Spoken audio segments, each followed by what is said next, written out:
یہ لحاف محض کپڑے کا ٹکڑا نہیں بلکہ ایک علامت ہے، ایک ایسی علامت جو احساس دلاتی ہے کہ ایڈز کے ہاتھوں کتنی زندگیاں ختم ہوئیں۔ اس کوئلٹ کا پروجیکٹ 25 سال پہلے شروع کیا گیا۔ لیلی رومیرو وسطی امریکہ کے ملک پاناما سے تعلق رکھتی ہیں۔ وہ یہاں اپنے بھائی مارک کو یاد کرنے آئی ہیں جو 20 سال پہلے ایڈز کے ہاتھوں ہلاک ہوا تھا۔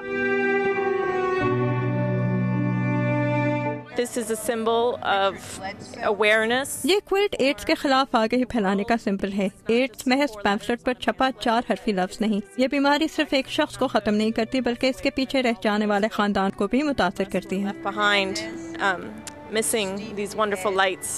یہ لحاف ایڈز کے ہاتھوں مرنے والوں کی یاد کے لیے اپنی طرز کا پہلا آرٹسٹک کام ہے۔ It's impossible. یہ ناممکن ہے کہ آپ اس کوئلٹ سے کسی طور وابستہ ہوں اور جذباتی نہ ہو جائیں۔ A place that is soft and emotional. Julie Rhode the Names Project Foundation کی سربراہ ہیں۔ یہ تنظیم نہ صرف اس لحاف کی تیاری میں مدد دیتی ہے بلکہ یہ بھی یقینی بناتی ہے کہ یہ پیغام تمام دنیا تک پہنچے۔ یہ لحاف اس مرض سے وابستہ زندگیوں کا ثبوت ہے اور اس پر چھپے 93,000 نام لوگوں کو یہ پیغام دیتے ہیں کہ ہم سب لوگ ایک مقصد کی وجہ سے ایک دوسرے سے منسلک ہیں۔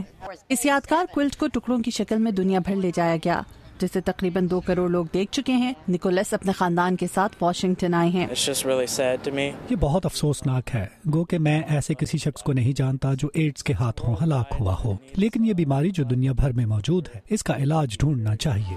اس لحاف کے بہت سے حصے ایڈز سے مرنے والوں کے دوستوں اور رشتہ داروں نے بنائے۔ لحاف پر ایڈز سے مرنے والوں کی تصویریں، ان سے وابستہ تاریخیں اور مرنے والے شخص کی دیگر یادگاریں بنائی گئیں۔ دی نیمز فاؤنڈیشن اگلے 1 ماہ میں واشنگٹن میں اس لحاف کے تمام ٹکڑوں کی نمائش کرے گی۔ روڈ کہتی ہیں کہ یہ تعلیمی لحاظ سے معلومات کا ایک ذریعہ بھی ہے۔ 6 out of 10 students. اندازاً 10 میں سے 6 بچے جو یہ رضائی دیکھتے ہیں ہمیں بتاتے ہیں کہ انہوں نے گھر جا کر اپنے والدین سے اس بیماری کے بارے میں بات کی۔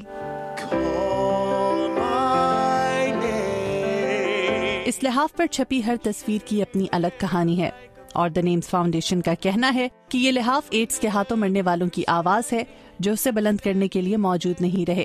کرس سمکنز کے ساتھ مدیحہ انور، اردو VOA۔